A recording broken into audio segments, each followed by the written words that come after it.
Get your ears wrapped around the Golden State Media Concepts Basketball Podcast. All the scoop you need to know from college basketball to the NBA and even March Madness. News of your rising stars. Topics on and off the hardwood. This is the Golden State Media Concepts Basketball Podcast.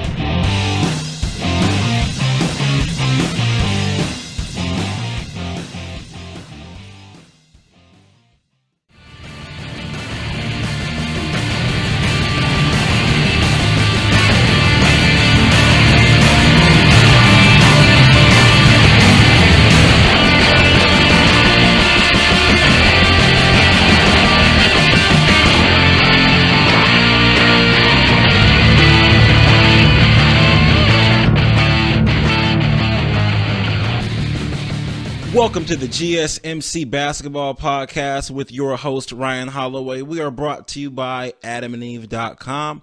For a limited time only, you'll get 50% off just about any item using promo code HOOP, H-O-O-P.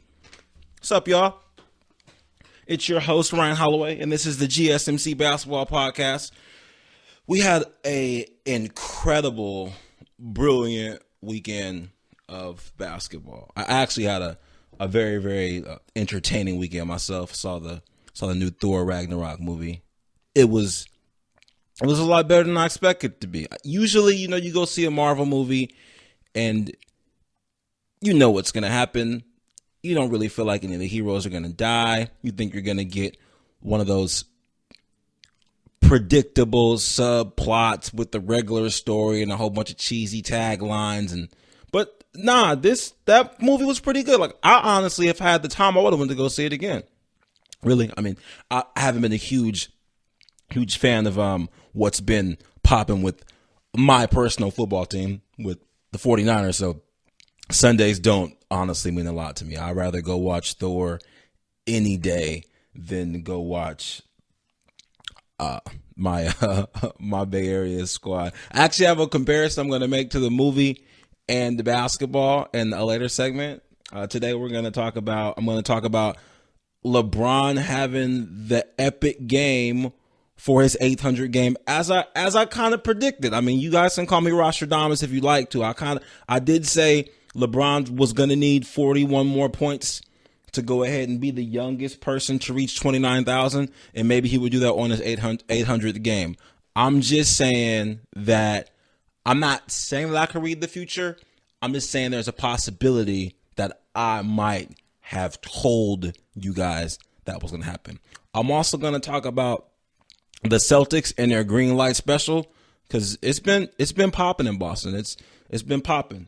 Kyrie has had some nice things to say about the coach, and it seems as though people are taking that a little bit too personal when maybe he's just happy about his life right now.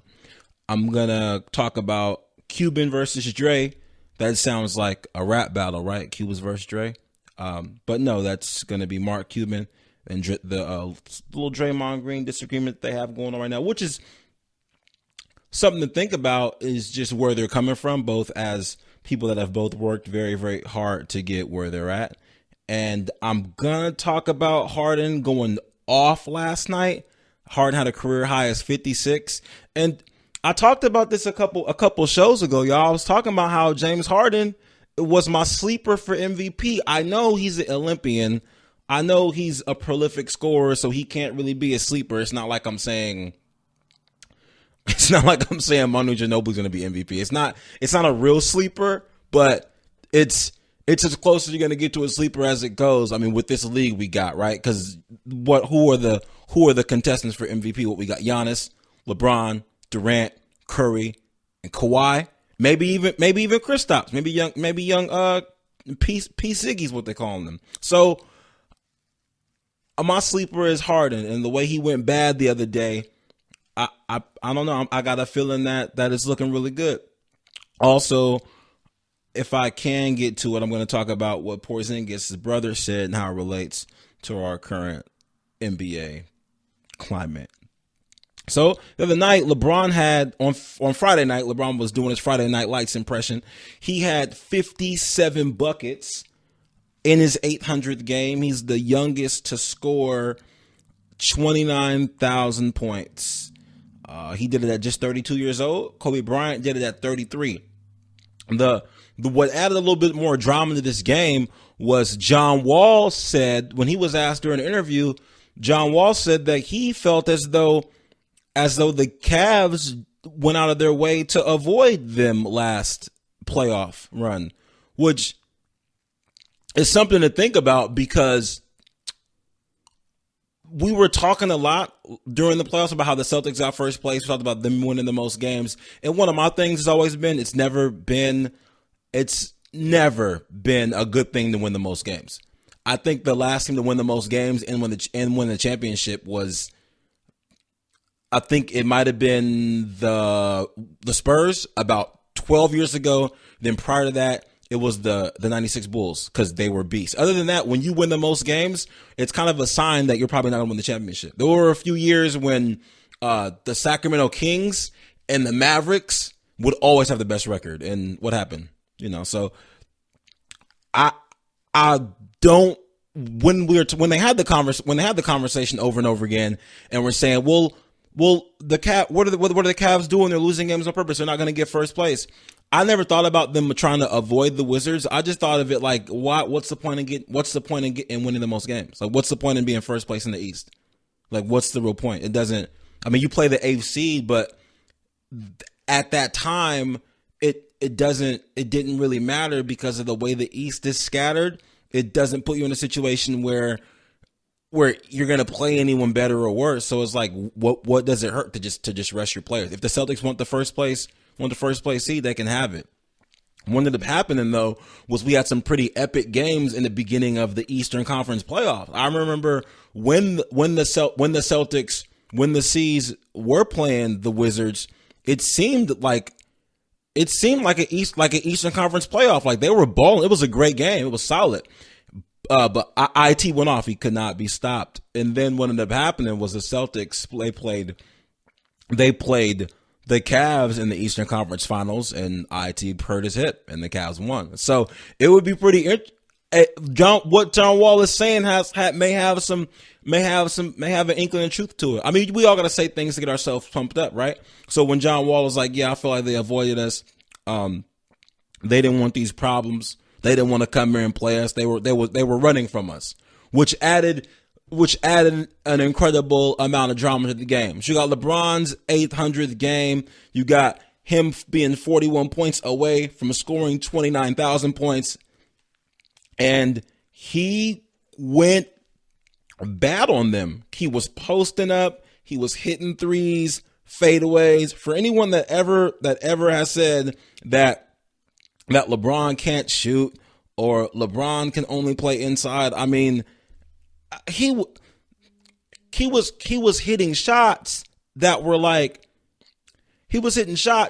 were incredibly Jordan and Kobe-esque. Like it was just the best tribute ever. Drop steps. He was living. He was putting on a show. Bradley Beal post up. Young boy with the Odell Beckham hair post up. Brown was hitting fadeaways. John Wall getting posted up. It was interesting because when LeBron was in a situation where like they would have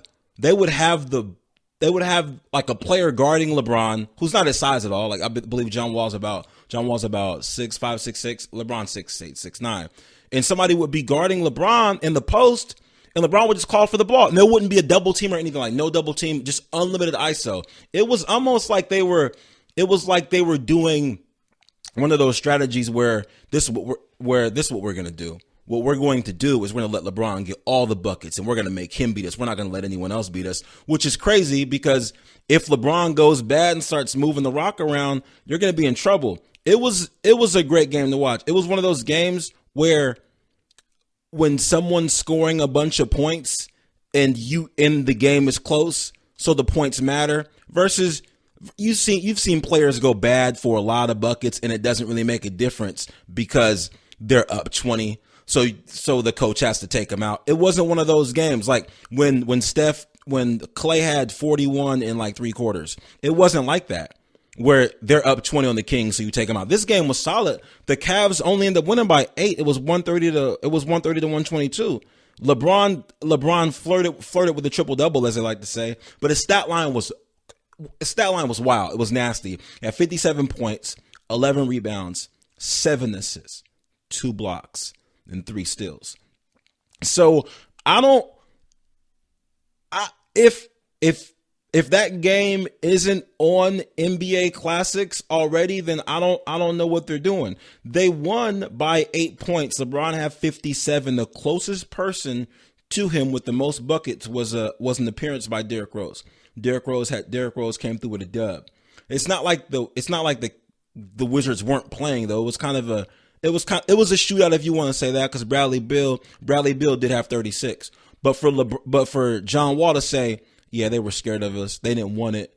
They didn't want these problems. We here for them. John Wall ended up having 13. So it was a good game. It was solid. If you haven't seen it, I would try to watch it on some type of NBA Classics, because it should be on there. Even just the highlights. If you saw what LeBron was doing, it was something else. But what I find crazy is that the Cavs stat line, it's not that different from the Wizards stat line, other than LeBron was balling. So this isn't like a sign that the Cavs are out of trouble or that the Cavs are back. It's just a reminder that LeBron is so good that we hold him to a standard that is largely unfair compared to other players. He scores 57, and we're thinking, he can score 57. That's a thing. He can score 57. But what about those finals he lost in? His standard is so high.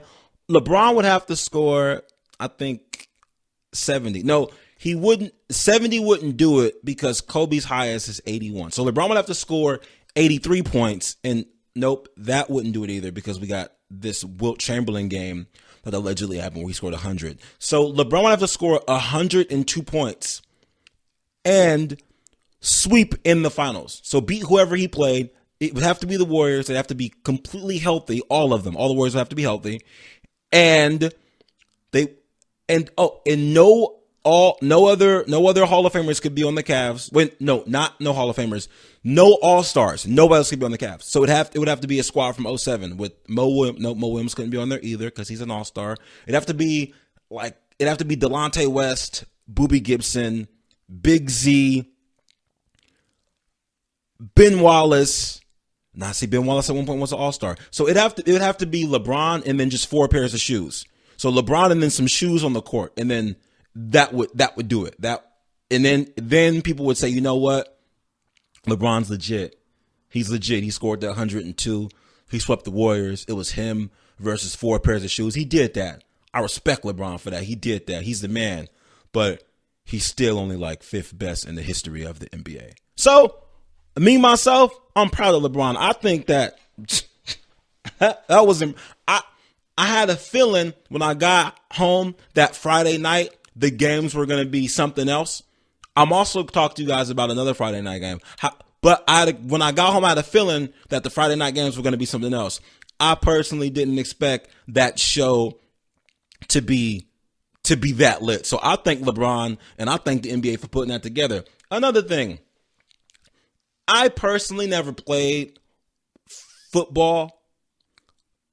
I never played football. I played a lot of basketball in my life. But from what I gather from football players is that football is hard. So whenever you go out to play football, whenever you go out there, like that week you were training for that game, it's hard anyway. You don't really need any extra motivation because you got to take somebody's head off. In basketball, because there's so many games, sometimes it can be hard to get up. I remember when I was playing, we would be looking forward to a Friday game sometimes, and Wednesday game we'd look it over and you get slapped. Happens in all sports. But I personally believe that for John Wall to say what he said, that was perfect fodder to get the Cavs up. And similar to what I told you guys last week about how the Warriors are bored, the Cavs could be kind of bored too. You got to think about LeBron. He's been to the finals every year for the last 100 years. He's played a lot of games. So the way these seasons look in the beginning, it's not new to him. So for somebody to say, yeah, they're scared of us, like, They're just scared, and it's silly. They don't want these problems. LeBron was probably like, "Oh, cool, I get the ball. Yes, that's all I needed for this 800 game. I'm gonna have to drop 60 buckets on him." And then he gave him 57, which that means he fell short. So that'll be a criticism that people will probably have of him. He's just not the best, right? So I'm gonna take a quick commercial break. When I get back, I'm gonna talk about this Celtics green light special that's been going on. Be right back, you guys. Are you looking to spice things up in the bedroom? Been fantasizing about surprising your lover with an adventurous new toy or adult movie? Well, here's an offer you won't be able to resist. Go to adameve.com, and for a limited time only, you'll get 50% off just about any item. But that's not all. When you select your one item at 50% off, you'll also receive 3 free adult DVDs for a little inspiration. Plus, a free extra gift so sensual we can't mention it on the podcast. And to top it all off, they'll even throw in free shipping with the entire order. And no, they're not kidding. So check out adamandeve.com today for this special offer. Get 50% off one item when you type HOOP for the offer code. When you do, you'll get 3 free adult DVDs, a free extra gift, and free shipping. That's just so much free stuff. Just use offer code HOOP at adamandeve.com. That's HOOP, HOOP at adamandeve.com. Are you looking for the very best NFL and college football podcast? Then check out the GSMC Football Podcast. Get the latest football news both on and off the field. From the NFL Draft to trades to the rumor mill to the NFL Combines, they got you covered. That's GSMCpodcast.com/football-podcast. Get updates on college rivalries, game day insights, and much, much more. It's football talk the way you want it. This show eats, sleeps, and breathes football. Don't forget to like them on Facebook and follow them on Twitter. Visit GSMCpodcast.com for more info.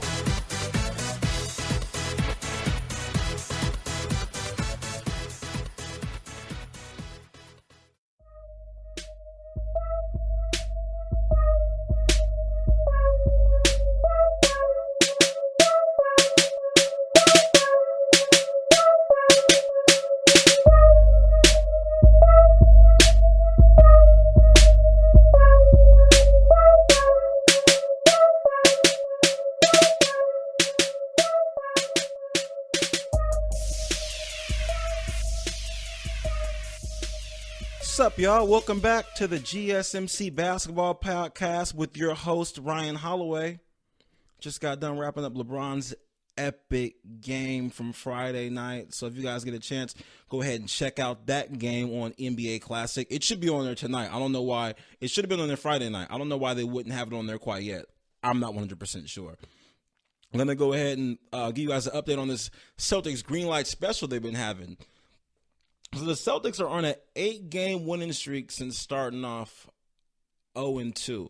When Gordon Hayward went down with the most horrific injury that I can remember seeing since Paul George and some other nasty stuff, they've been balling. When that popped off, we probably had a feeling it was gonna be a wrap for them. Similar to when other players go down, like when Chris Paul got hurt on the Rockets, like, oh my God, they did this trade. Now he's not there anymore. What's going to happen? James Harden messing around in that 56. So, I mean, when things like that happen in the beginning, it seems like it might be better than happening later on, just because hopefully that doesn't sound as bad as it sounds when I say it. No.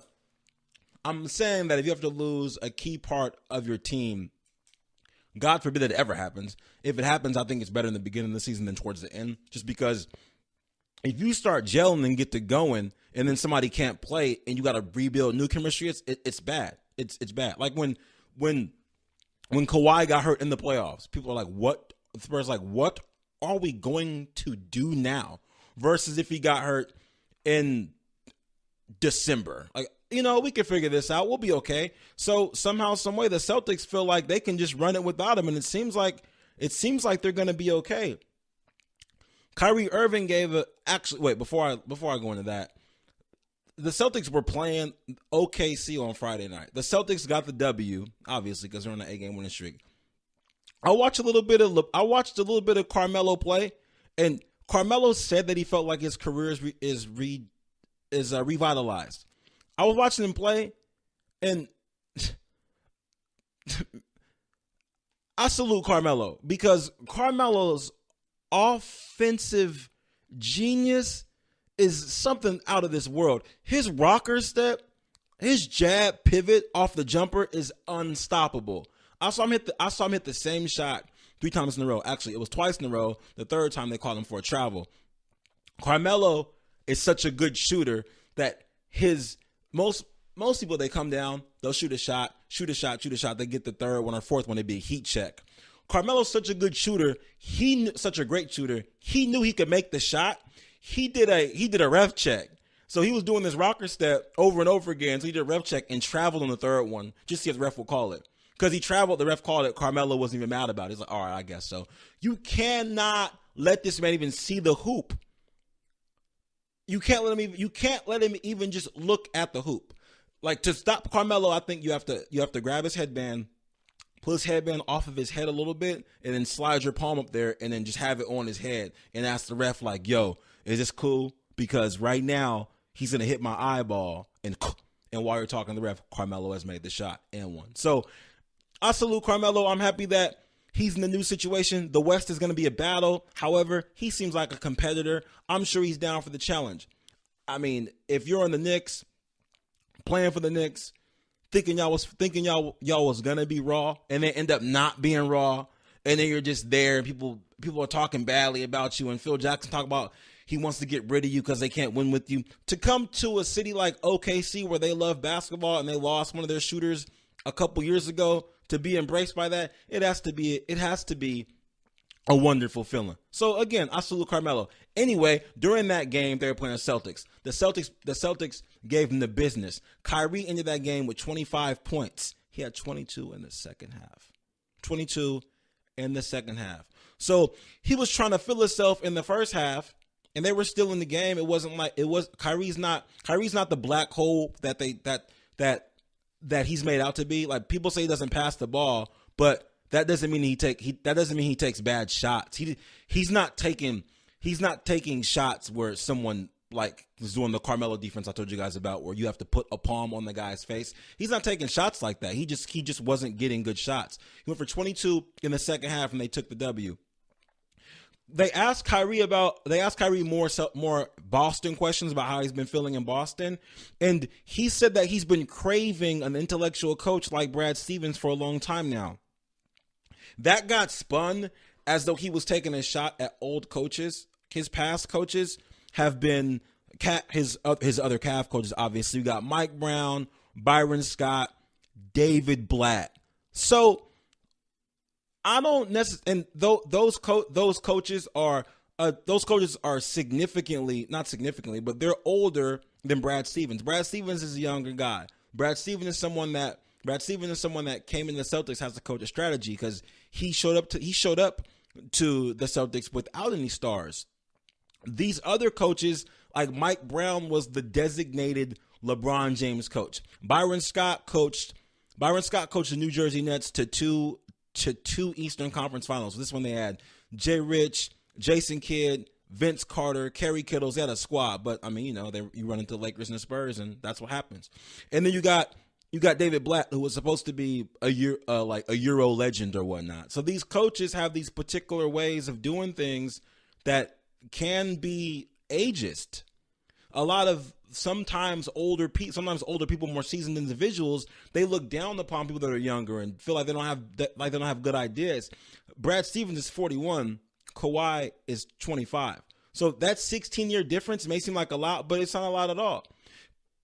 It's been spun as though Kyrie is insinuating that Brad Stevens, David Blatt, and Byron Scott aren't as intellectual as Brad Stevens, or aren't smart, or are bad coaches. But that's not the case. You can like your current situation without downing your old situation. This happens a lot. This happens a lot with people in like new relationships, or people at new jobs. People say, "What do you like about your new job?" "Oh, just the environment. I really love the environment." "Oh, so you're saying your old job had a bad environment?" No, I'm not saying that at all. I'm not saying anything like that at all. Hey, man, what do you like about your new girlfriend? Oh, man, she just cooks so much. Like, she's such a good chef. Well, so you saying the other girl couldn't make top ramen? Nah, man, I'm not saying that at all. I'm not saying anything like that at all. I've just been craving cookie dough ice cream. I've been craving some ice cream with cookie dough in it. Oh, so you saying vanilla's stupid? No, bro. I'm just saying I like my current situation. So they did the same thing when Kyrie was asked, hey, how do you feel about Boston? He's like, man, I just feel like this is a real life sports city. It's a real sports city. I feel like this is a real. Oh, so you're saying Cleveland isn't? No, I'm not saying anything like that. You asked me about my current situation. I'm telling you, I'm enjoying my current situation. So I'm completely with him.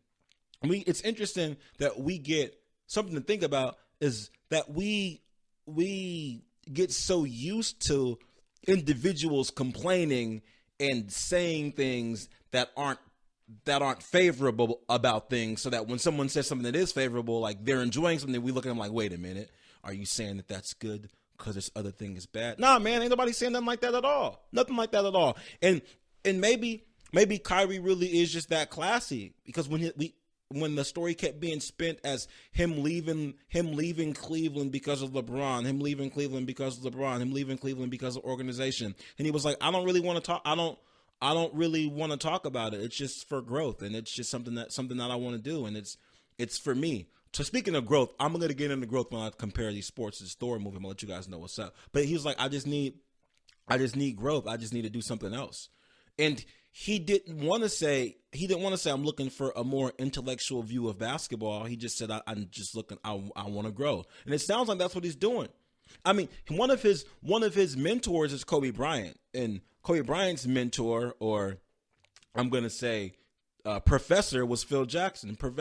And Phil Jackson's all about the Zen, all about the esoteric, all about the more intrinsic value, more mind over matter type of basketball, versus the older guys, not even the older guys, versus the guys Kyrie has played with before, was like, we're going to give LeBron the ball, and LeBron's just going to pound the ball. He's just going to pound it, which for me, being someone, I'm going to compare this to a real life work environment. So Kyrie was drafted to the Cavs. He's always played for these coaches that have then at one point coached LeBron. So, except for Byron Scott. So it's like Kyrie's there, and LeBron comes back. While being in Cleveland, here's all these LeBron stories, and they're like, well, what about? He's probably thinking, what can we do now? What can we do now? Like, but these LeBron stories, when LeBron comes back, it's like, okay. Then the coaching there is like, we just gonna give LeBron the ball. And Tyronn Lue. I forgot to mention Tyronn Lue. I'm sorry. And we're just gonna give LeBron the ball. We're gonna give LeBron the ball. That's what we're gonna do. We'll give LeBron the ball, and then we'll just work it all out. So being in a situation like that, where it's like, man, like, okay, LeBron's a coach. We don't really have any real coaches, but I can go here where this guy is like a little bit closer to my age and may have like a more intrinsic view of basketball, because he has to coach with a real strategy, because we played against them last season in the playoffs. Like, I watched how he utilized Isaiah Thomas. I think that guy can do that with me. And plus Kyrie was traded. So it's not like he signed a free agent waiver and went there. He was like, he was like, I kind of want to go somewhere else. And then he was traded. So to end up getting a coach that you genuinely enjoy, I think that's a blessing. That's a blessing. And for anyone that feels like that may be a slight at other coaches or that is disrespectful, I don't see it that way at all. Even Kobe Bryant couldn't play with the other coaches that they were bringing in to the Lakers.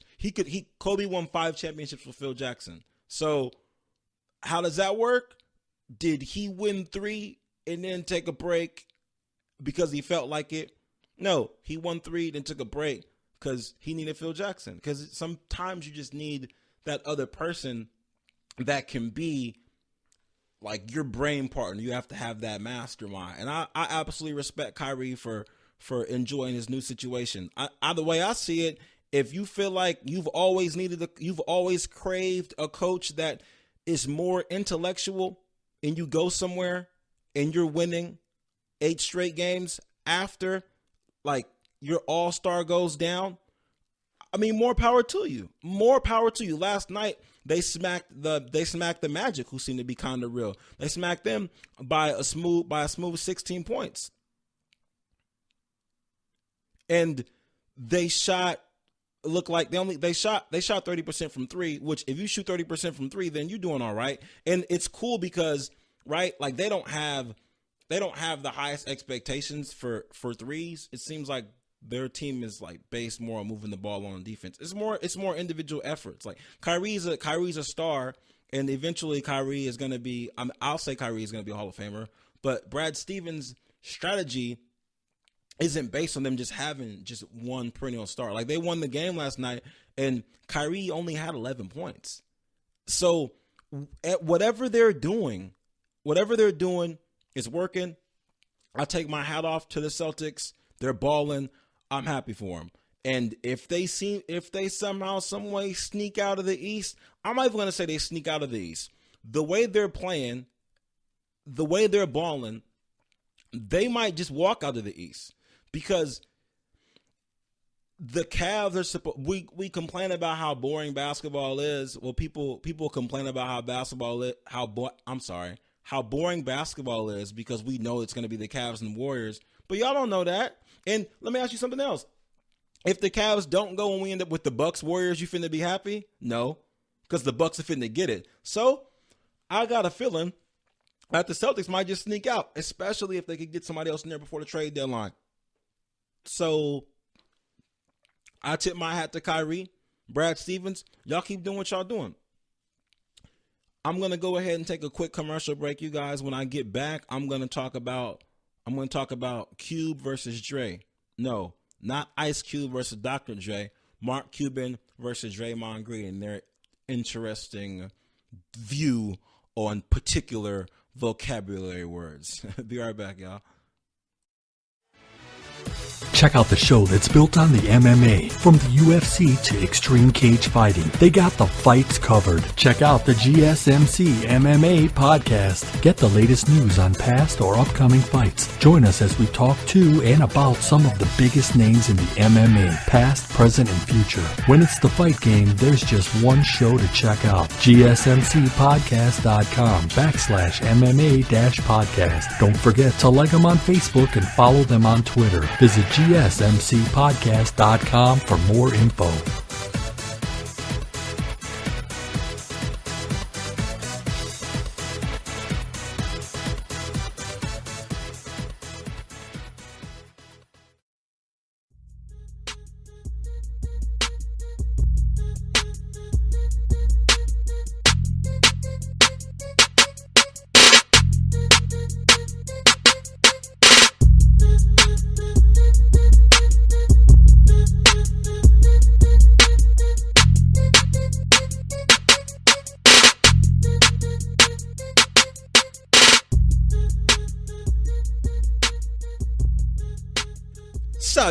Salutations. What's up, y'all? Welcome back to the GSMC Basketball Podcast with your host, Ryan Holloway. Just got done wrapping up Kyrie's new situation. Well, not really his new situation, but a new take on his current situation because they are on an 8-game winning streak after starting off 0-2, which is impressive. They're the first team in NBA history to ever do that. I'm going to go ahead and give you guys my breakdown, my take on what's going on between Draymond Green and Mark Cuban. It's basically a slight breakdown in communication, if you will. After the Texans owner made his inmates running the prison comment, Draymond Green said he's not fond of the title owner when it comes to professional sport teams because it sets the wrong precedent. It's not a good look, basically. That's a paraphrase. Mark Cuban demanded an apology. He felt Draymond mischaracterized the title. He said, quote, to create some connotation that owning equity in a company that you busted your blank for is the equivalent of ownership in terms of people is just wrong. He feels like you shouldn't connect the word owner with the past of what that word used to mean, which is it interesting. It's not a complex debate. It may sound complex, but it's really not, especially when it comes to professional sports teams.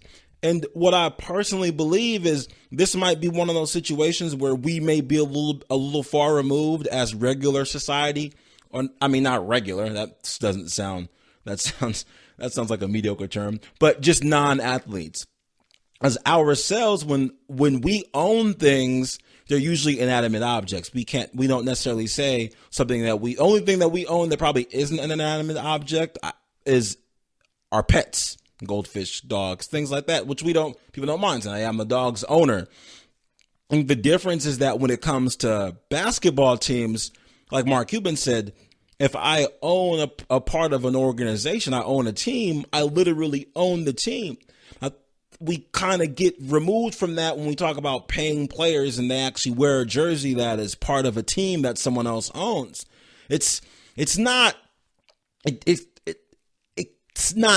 thing. It's not the same. You don't literally own someone's rights. I mean, there's a contract agreement and there's services. There are services that are required or services that are part of that contract, and the exchange for those services is pay.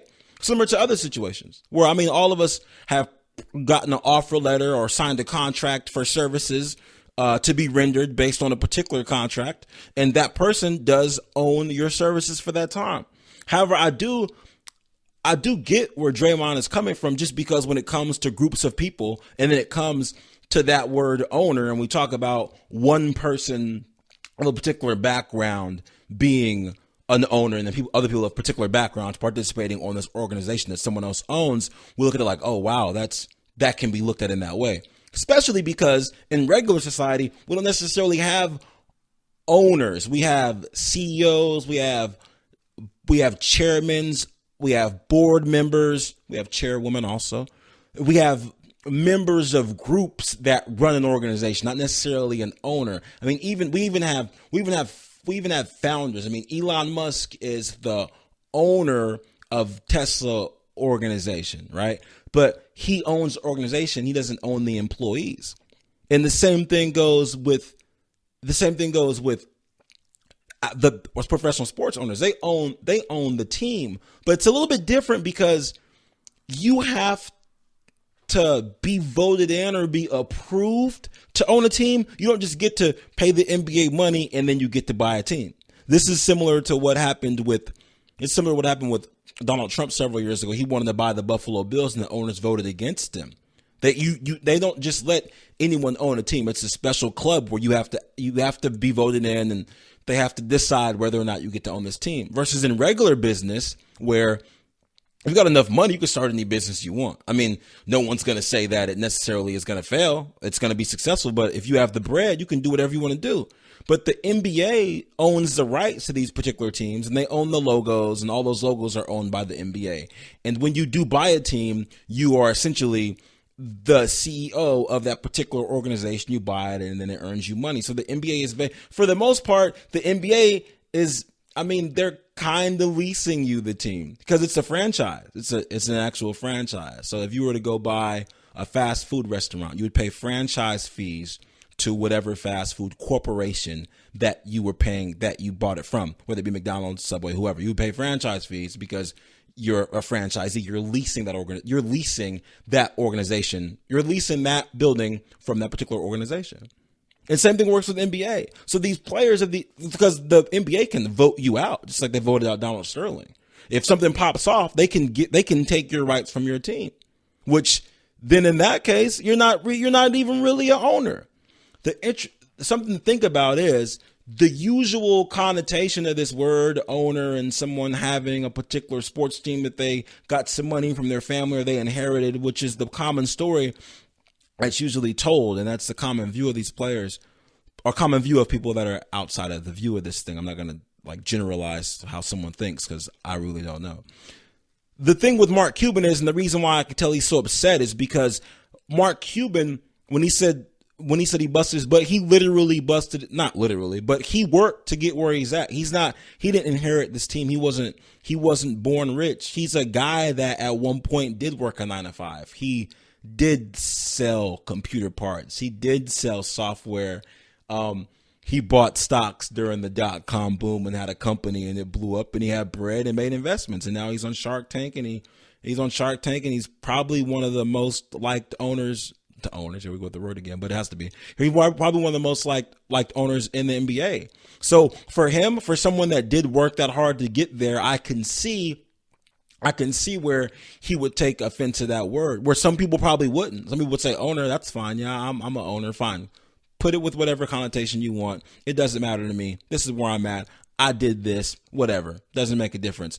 However, for Mark Cuban to like work to get where he's at and like, yo, I want to buy this team and like buy the 90s from Ross Perot back in the day and turn it into this organization that has won a championship where players at one point like to play. I feel like all organizations reach their tipping point where it's a really, really great place to go. And then eventually that gets worn off. Like I was talking to a friend about this yesterday about how In-N-Out always has a line.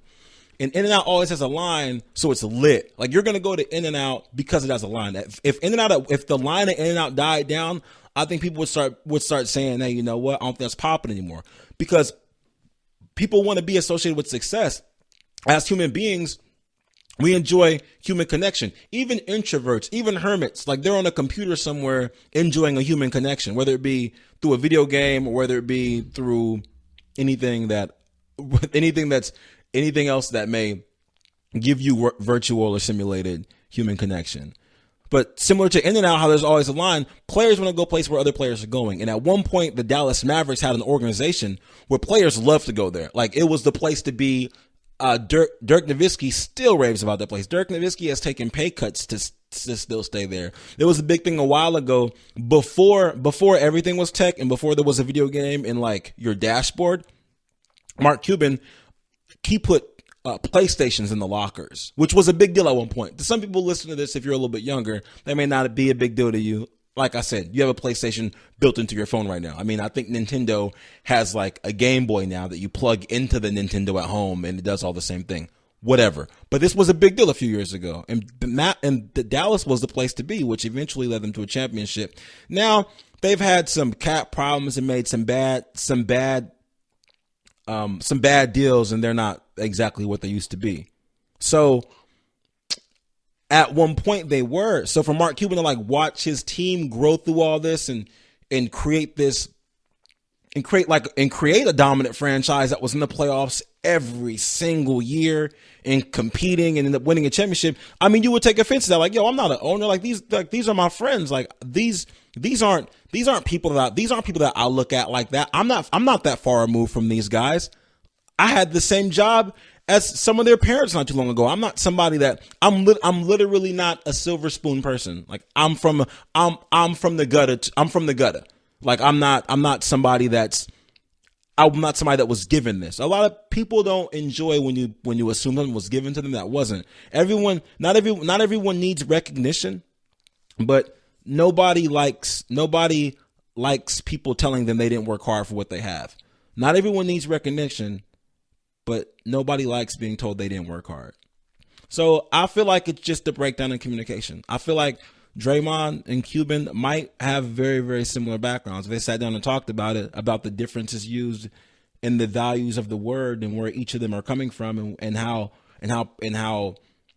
professional sports may perpetuate the meaning of this word. However, it means two different things for two different people. I think they may have an agreement. From what I know, from what I gather, the conversation's been dropped, but it's just something that I wanted to touch on because a lot of times when people don't understand something, or we think something's drama, like, oh my God, this owner and this player, a lot of times it's just a miscommunication because they're not talking to each other. It's an Instagram post and then someone else replying to the media about someone else's Instagram post when all we have are actual sound bites, which aren't going to be more than 15 to 30 seconds because we don't have an attention span that's longer than 30 seconds. So hopefully that's untrue because my show is a little bit longer than 15 seconds. So I appreciate you guys listening in.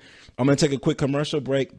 When I get back, I'm going to tell you guys about how my sleeper for MVP is doing. Be right back.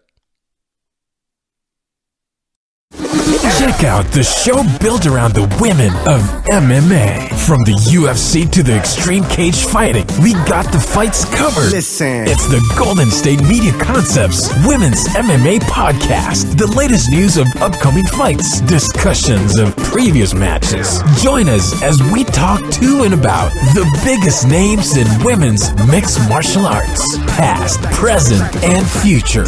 When it's the women's fight game, you know where to listen to. The Golden State Media Concepts Women's MMA Podcast.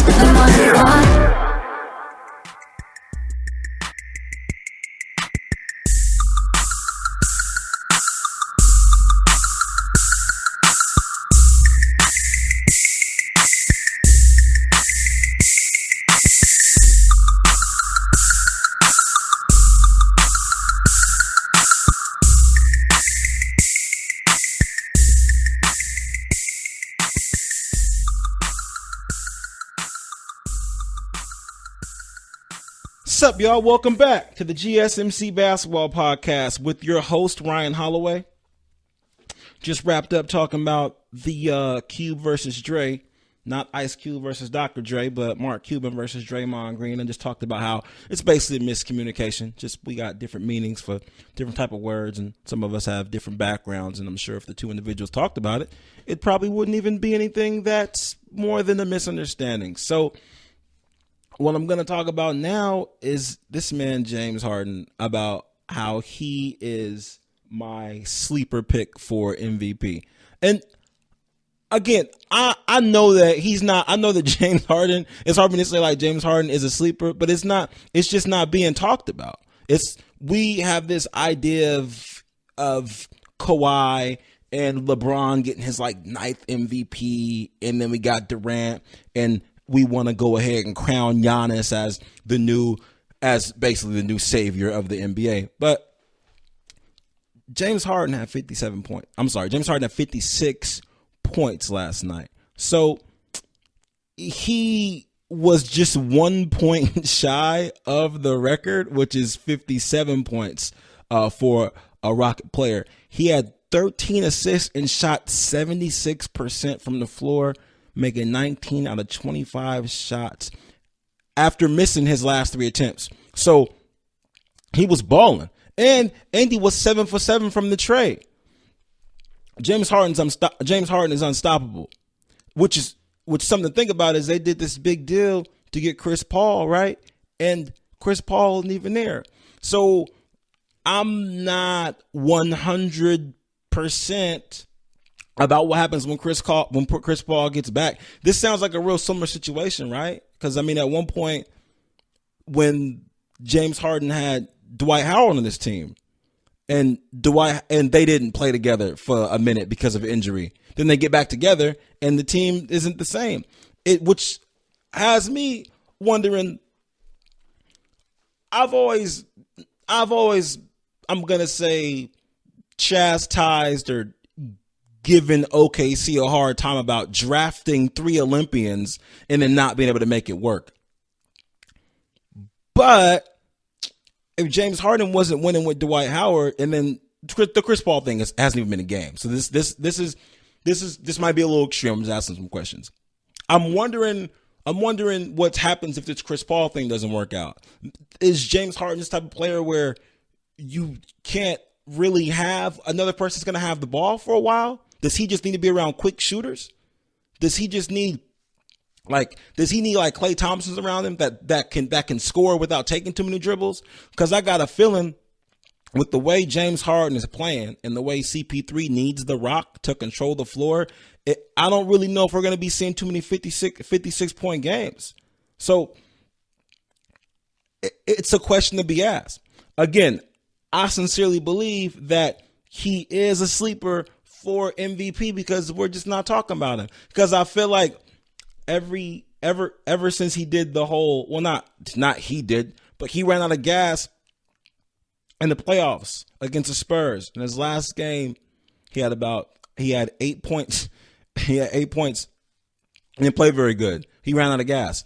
They destroyed him on ESPN, completely destroyed him, which in a way I kind of feel like was one of the reasons why Westbrook had Westbrook got the MVP, because Westbrook's last playoff run, when they end up losing to the Rockets, his last games were something to be watched. Like, he was still balling. When you're as sports fans, we only necessarily remember the last thing we see. If the last thing we see is Russell Westbrook leaving it all on the floor for his squad in the playoffs, versus the last thing we see of James Harden is him having a complete meltdown, we're gonna say, you know what? I guess James Harden just isn't really that good. I guess maybe he needs to be demoted down to G League. I mean, who would have thought? God, I can't believe they gave him that much money. Unbelievable. Maybe he should go back to Arizona. And we just say wild, outlandish things like that. So I feel like that memory may be in a lot of sports fans' minds, and I don't think it's fair, because he's still one of the most prolific scorers in the NBA. And if you don't know that, I suggest that, you head to his numbers. That game, he had 56 points, 9 rebounds, and 13 assists. 56, 9, and 13. Now, you show me somebody that has 56 points and that many assists, and I'll show you LeBron James. Because on Friday, LeBron had 57. I forgot how many rebounds and 11 assists. So, James Harden, if he's putting up LeBron numbers, how come we're not talking about this? How come we're so quick to forget about James Harden? Because the CP3 trade, because we feel like it's a super team now and we can just forget about him? Is that why? Is it because the Houston Rockets gave him a whole bunch of money, and the only way that he can live up to those expectations is by winning the championship? Because once you give somebody a whole bunch of bread, then we feel like they owe us a championship, right? That's usually how it goes. We pay this much loot, you owe us a championship. That's why I think Carmelo left such a sour taste in people's mouths in New York, because they gave him that $125 million, and they were like, "Yo, we gave you all this bread. What's popping with it? What's popping with this championship? You owe us a championship." James Harden signed an extension for $228 million through the 2023 season. That's a lot of bread. So when you do sign for that much loot, I got a feeling that you might kind of owe them a championship. But I personally think that James Harden is going to do dope things for the Rockets. They just got to figure it out. I believe they may need another piece, and Chris Paul might not be that piece. Which when I'm talking about this bread, that actually leads me to something else. Kristaps Porzingis' brother said just recently that in an interview that he did in their country where they're from, he said that money won't be the only deciding factor as to where Kristaps goes in the future, because his rookie contract is going to end, and they usually offer the extension towards the end of the rookie contract just to lock the player in. And most guys sign it because it's a lot of bread. I like this quote because it's good to know that people aren't just going for the money anymore. I think that Kristaps learned from Carmelo that you can sign for a lot of bread here, and the Knicks are going to pay you bread because the market is huge. However, when it comes to them bringing you players, when it comes to bringing you players and bringing you talent to help you out, those expectations are low. But when it comes to what you're supposed to do by yourself, those expectations are high. So if Porzingis learned anything from Carmelo, it would be that. It'd be the don't sell yourself short and know your value. Because Carmelo signed for $125 in 2014, which was probably a good move, because prior to that, when he first went to the Nuggets, even though the Knicks gave up everything to get him to the Nuggets, they had a pretty solid squad when they made it to the playoffs one time. They had Amari Stoudemire, Baron Davis, Landry Fields. They had an okay little ragtag squad. Baron Davis tore his ACL, and there was a done deal for them that playoff run. So, it was a good move from to sign the contract, because he thought maybe they could work things out. They just brought in Phil Jackson as the GM. However, Phil Jackson is a name when it comes to GM. He's a coach when it comes to coaching. Like if you get him as a coach, like the past Phil Jackson, you get him as a coach, you can make moves. But when you just hire that name as a GM, it's like, okay, well, here, Phil Jackson, pick a team. The problem was that I'm not 100% sure that they wanted to give Phil Jackson the reins to the team because the moves that he wanted to make, they weren't moves that they were willing to make. When Phil Jackson drafted Porzingis, he was destroyed in the media. Now that Porzingis is raw, it's this thing, the common conception or the talk track is, oh, well, Phil Jackson didn't really know how good he was going to be. He just picked him because he was there. So he doesn't really get credit for that. But when Porzingis was picked, there were boos. People were mispronouncing his name. Nobody knew who he was. The same thing with the new rookie, Frank. People was like, well, who's this guy? Frank is balling. I don't want to butcher his name. Frank is balling right now. And when Phil Jackson wanted to get rid of Carmelo, we can't get rid of Carmelo. Why would we do that? We can't do that. And they wouldn't let him do it. So they fired Phil Jackson and get rid of Carmelo anyway. If you would have let Phil Jackson get rid of Carmelo behind the scenes, maybe they could have got some better picks for him. They could have got a better trade. But once it leaks out there that you want to get rid of him, you can't get much for him. That's why Bledsoe was just sitting at home for the Suns because you can't trade somebody. Well, you can't trade somebody that's disgruntled and you don't want them. That's the Kyrie thing was different because the Cavs wanted Kyrie, but Kyrie didn't want to be there. But when someone doesn't want to be somewhere and you don't want them, that's a hard thing to fix. Like that's really difficult. So hopefully Porzingis has learned from that. Be careful with this extension, which I think is commendable. I think it's commendable to have your brother who's your manager or financial advisor do an interview for you where you don't really have to take responsibility for what he says, but it's how you feel, which is cool because if Kristaps said that he'd have to answer all these questions and have to like defend what his brother said, but because his brother said it's like, yeah, I don't know. Y'all should ask him. So, or just say I don't handle that type of stuff. You have to ask him. So.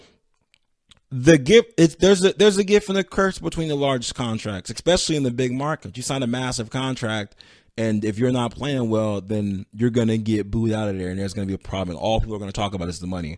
All they're gonna talk about is the money, as though the fans are paying you. So like fans buy tickets, right? And then fans buy tickets and complain about how much money that the players are making, as though you're paying this guy $100 million. Like I bought season tickets for $3,000. He should be scoring 50 a game. We should win a championship. He's getting paid $100 million. Like, bro, like you gotta relax. Like that really didn't come out of your pocket. So I think Kristaps heard all those boos Melo was getting and hearing all those problems. Kristaps like, I don't even want any of those problems. I'll go somewhere else, take 10 million less where they'll appreciate me a whole lot more. Like, what if Kristaps Porzingis took a slight pay cut? Obviously. It'd be more than a slight, but what if Kristaps went to Portland? Like, what if Kristaps went to Houston? What if he went to Milwaukee? He can go anywhere.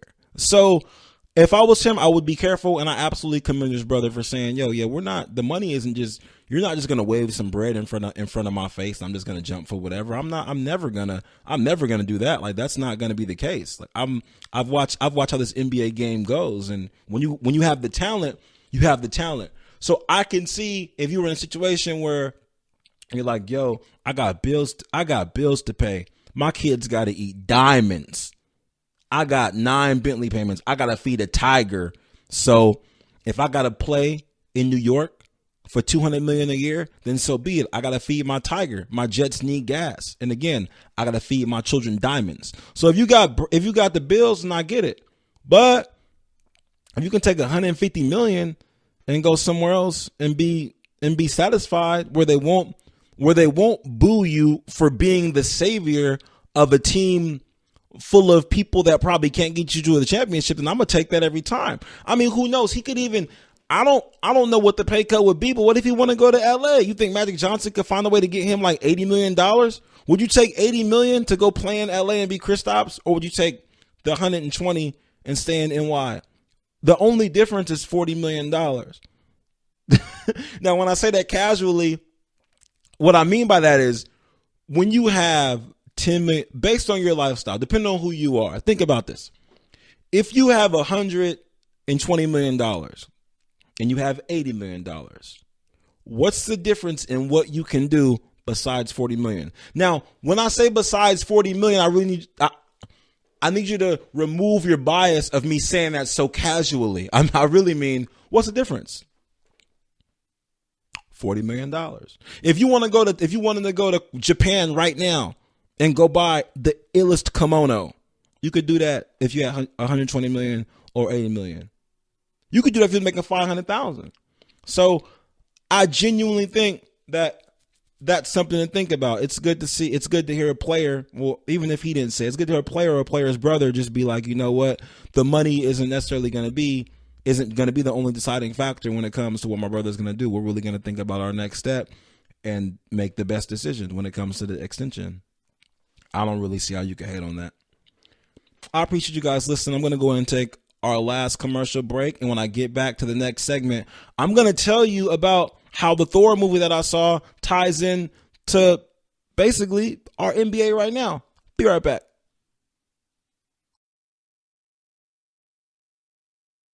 Tired of searching the vast jungle of podcasts? Now listen close and hear this out. There's a podcast network that covers just about everything that you've been searching. Hey! The Golden State Media Concepts Podcast Network is here.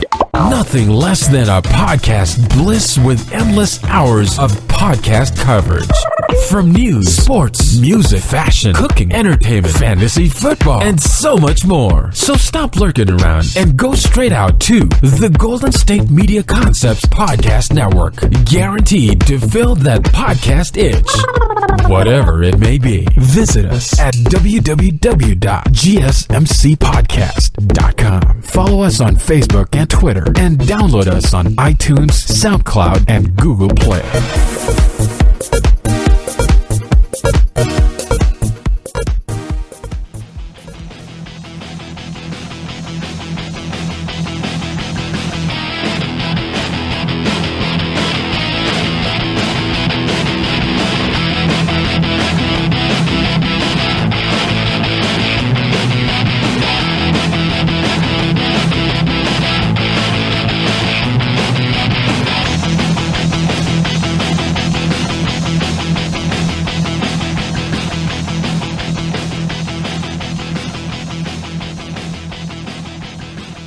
What's up, y'all?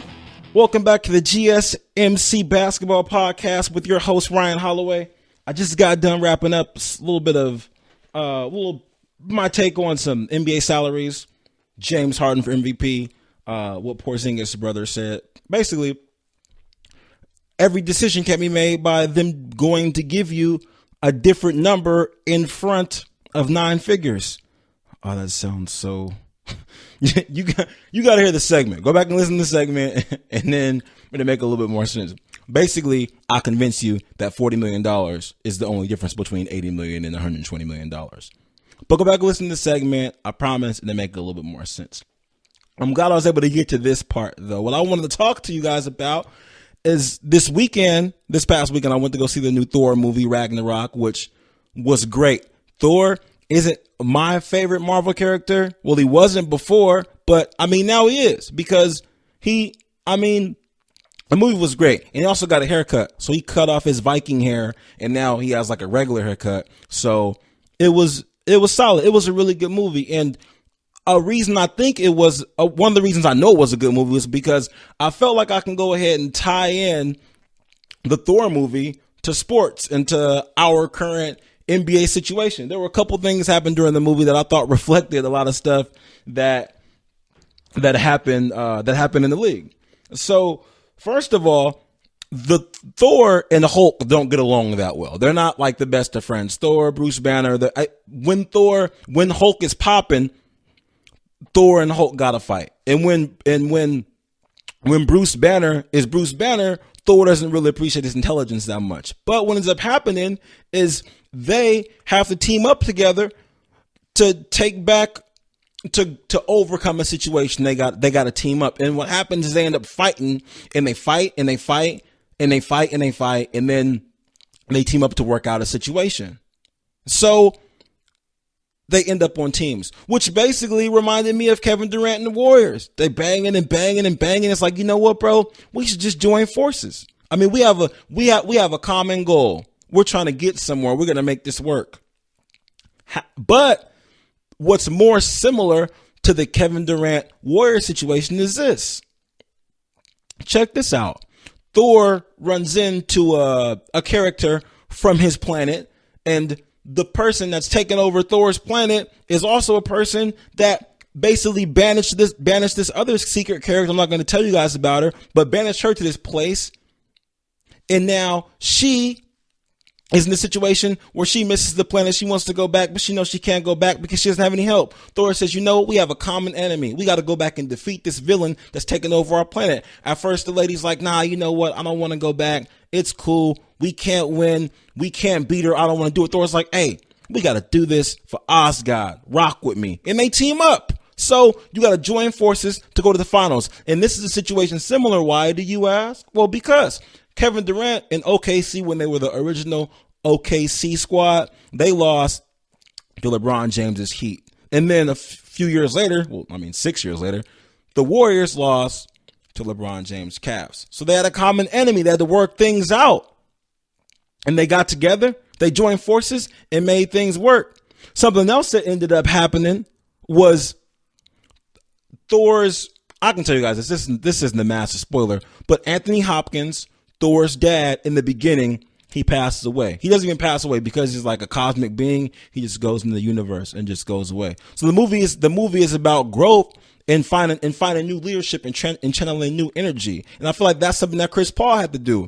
Chris Paul was real comfortable in LA. He likes LA. I mean, all his people are there. LeBron lives there. He's a godson. He's a godfather of LeBron's kids and vice versa. He likes living there. Kobe is his friend. He was supposed to play for the Lakers, but he played for the Clippers for a while. They love him there. The Clippers have surpassed the expectations that they were ever going to have over the last 20 years. But what ended up happening? It was just time to move on. It was time for growth. It was time to do something different. Is it a different team in the West? Yes. Is it LA? No. Does he still have DeAndre Jordan? And does he still have Blake Griffin to throw alley-oops to? No, he does not. He's playing with James Harden now. So he's got to figure out new things.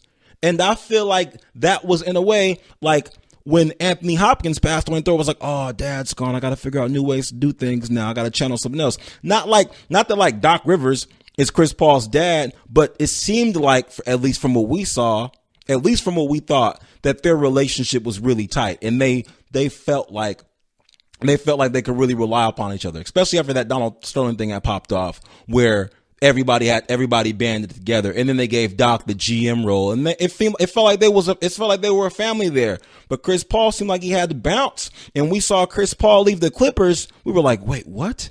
What's happening? I want to say, among all the things that have probably happened over the last couple of years of people leaving teams, other than LeBron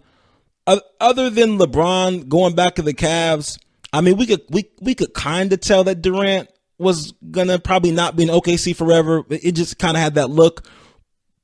But Chris Paul leaving LA, it just seems like something that we wouldn't have expected. You know, it doesn't seem like something that we would have expected.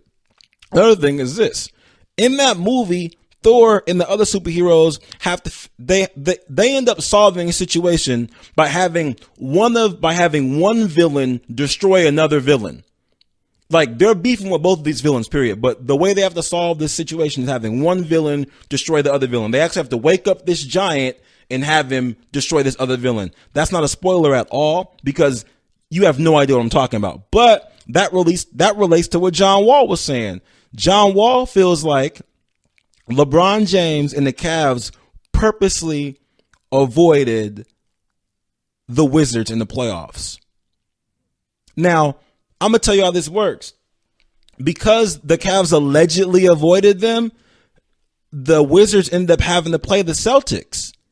So by the Cavs possibly maybe taking a couple L's and letting their villain, the Celtics, have the best record in the Eastern Conference, the Celtics end up having to play the Wizards. Then the Celtics beat the Wizards. Then when the Cavs play the Celtics, what happens? IT gets hurt and the Cavs go to the finals. So sometimes you got to fight fire with fire. Sometimes you got to take an L to get a W. You got to know when to sacrifice. You got to know when to fold them. And that's what happened. That's what happened in this movie. I'm telling you guys, as I was watching this, I was like, you know what? This is directly related to sports. You know what else happened? There's this part where you've seen this in the trailer where it only matters. My point is this. It only matters if you're winning. So, like, for example, we're starting to get a lot of media coverage in Milwaukee. Before they were winning, or before Jason Kidd got there, before Giannis got there, you haven't heard about Milwaukee since Ray Allen, Michael Redd. It's been a while. But people only care if you're winning, right? So what happens is, and again, this is in the trailer, but Thor ends up having to fight Hulk in this like arena, right? And Hulk is destroying all these guys, like just destroying them. You have no idea, like how powerful Hulk looks compared to these other guys. And I mean, you get it because you watched superhero movies before, but with Hulk compared to the guys he's fighting, these are guys that it's like Gladiator. This whole planet they end up on. It's like Gladiator, but the difference is like Russell Crowe would be Hulk and everyone else is the size of like normal Russell Crowe. That's what it's like. And when Hulk comes out, when Thor comes out to fight him, everyone boos him. Or boo, boo, boo. Everyone's booing him, throwing stuff. Nobody wants him to win, of course, right? Because he's a foreigner. Nobody knows who he is. Hulk has probably won like 400 straight matches. Apparently he's been there for 2 years is what they say. So what happens is Hulk comes out, crowd goes wild. People have their face painted green. People have like Hulk dolls out in the crowd. It's maddening. It's I would say it's kind of like it'd be like a home game for like an OKC home game. Like who else is in Oklahoma except for OKC fans? It'd be like that, but more people. And Hulk is smashing Thor. Everybody's cheering for Hulk or whatever. And then Thor channels this great internal energy, like channels it, and then starts just destroying Hulk, right? Just destroying him. Next thing you know, like within 30 seconds of this clip, the whole crowd that has their faces painted green and was like and was booing Thor, wanted Thor to get just destroyed, is cheering for Thor, and they're booing Hulk that fast. Hulk has been on this planet smashing people for 2 years, like smashing people, literally Hulk smash. And people got their face painted green. People have Hulk signs up. People are waving these Hulk dolls in the air. Thor gets a couple good punches, starts smashing on Hulk a little bit, and what happens? The crowd turns completely. So it doesn't really, you can't really be concerned about the boos. You know why? Because the boos are just as valuable as the cheers. You know why? Because they come from the same people. Only thing that matters is if you're winning. Only thing that matters is if you're doing good. You can't be concerned about how someone else particularly feels about your performance if you're doing your best before they even know you. They're critiquing you. Someone always got something to say. So one thing I learned about that is, you got to keep your head up no matter what. You can't be concerned about the criticism, because once you start shining, somebody is going to be cheering for you anyway. Another thing is, off the rip, do your best, because people have low expectations for you anyway when they don't know you. It seems that way. Thor shows up, they boo him. Don't even know anything about him. Just start booing him. Then what happens? He starts smashing. Oh, you know what? Hey, man, we like you now. Same thing with Giannis and Antetokounmpo. Hey, man, why is this lanky guy here? It's the Bucks. Silly Bucks are never going to be good. Now what happens? Bucks. All over ESPN. You couldn't get Bucks coverage if LeBron talked about maybe going there. So ignore the boos. They're meaningless. The last thing I want to relate to this is, I want to say that one awesome thing about this movie is that for a lot of the movie, Thor doesn't have his hammer, which if you do watch it, if you watch any Avengers movie, any Marvel movie, any Thor movie, he has a hammer. He like waves it around. It's like Tony Stark's suit, right? But for a lot of this movie, he doesn't have his hammer.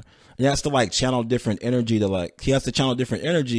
to still be as powerful as he is and still be able to overcome adversity and defeat these villains and, superhero stuff.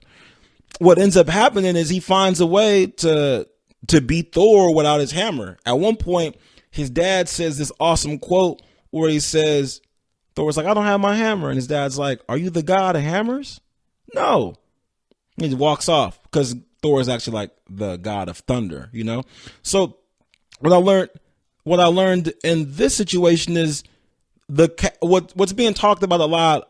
I mean, this can be related either way to Kyrie, LeBron or Kyrie. But what's been talked about a lot is how they lost the. Hold on. We can go a couple different ways. We can go a couple different ways with this. So the Cavs lost Kyrie. Kyrie's been there for a while, and that's been the talk a lot. Even though LeBron is still there, the Kyrie talk is always going to be there for a while until the Cavs when they're going to talk about that. If the Cavs don't make it to the finals, it's going to be, oh my God, like what are we going to do? They're really missing Kyrie. They're missing Kyrie, but the Cavs aren't Kyrie. LeBron is the Cavs.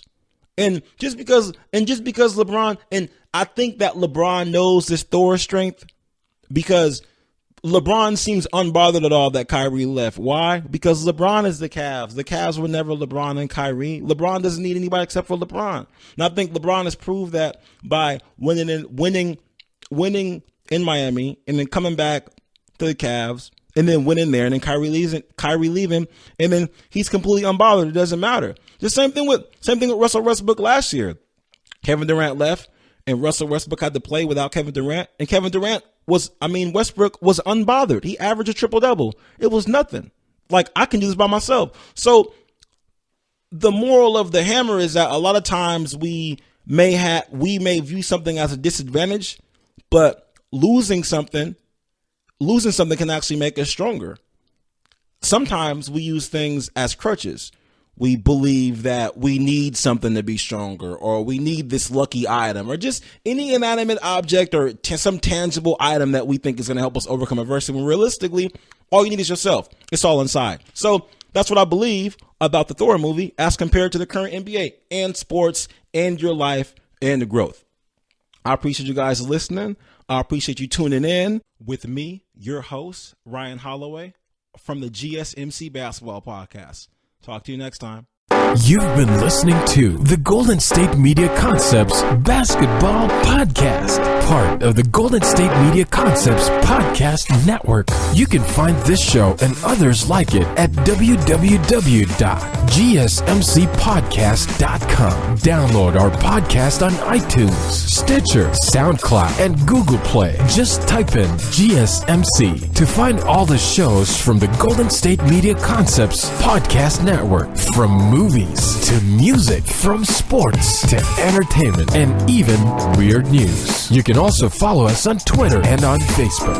Thank you, and we hope you have enjoyed today's program.